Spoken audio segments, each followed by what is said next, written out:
In PayGlobal, the term model refers to the process of copying.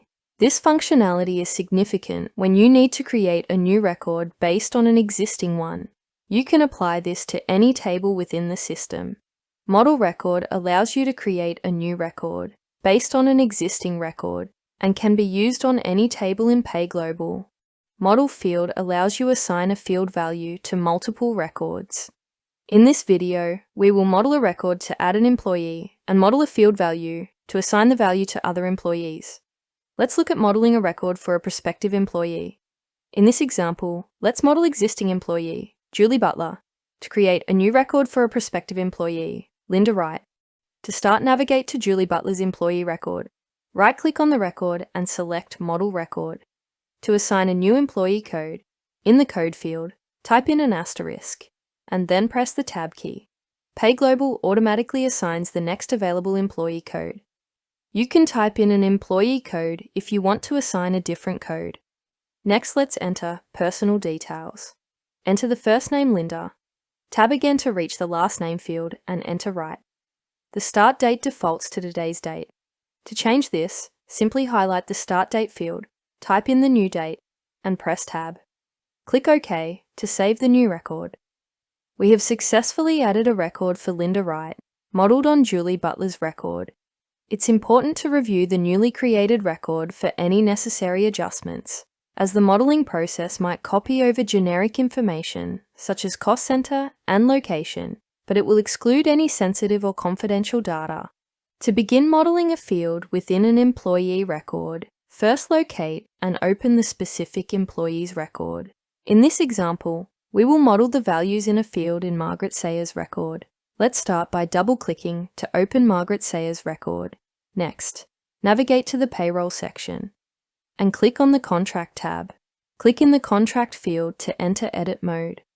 To model the contract field to other employees, right-click in the Contract field. Select Model Field from the context menu. This will display a list of employees that you can model this value. In this example, choose Robert Caddy and Anna Morgan from the list displayed on the left-hand side. Next, click OK to apply the changes. Back in Margaret's record, click Save and close to save the changes. By following these steps, you have successfully modeled the contract field from Margaret Sayers' record to the records of Robert Caddy and Anna Morgan.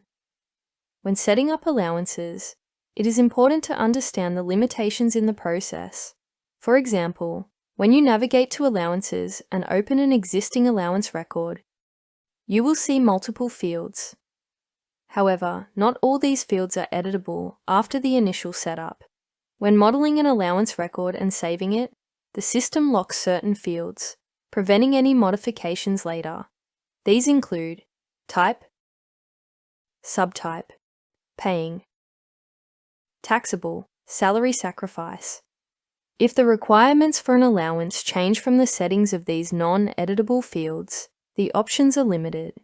You would need to either model a different allowance that meets the new criteria or create a completely new allowance record from scratch. Similar limitations apply when modeling deductions. When you go to the deduction settings and attempt to edit an existing record, you will notice that certain fields have grayed out and you cannot alter them. These typically include taxable and type. This limitation means that if the deduction needs to be set up with different specifications than what was initially saved, the existing deduction cannot be simply edited to meet the new requirements. Instead, a new deduction record would need to be created or modeling of a different existing deduction to align with the new needs. We would always recommend running a database backup before making any significant changes.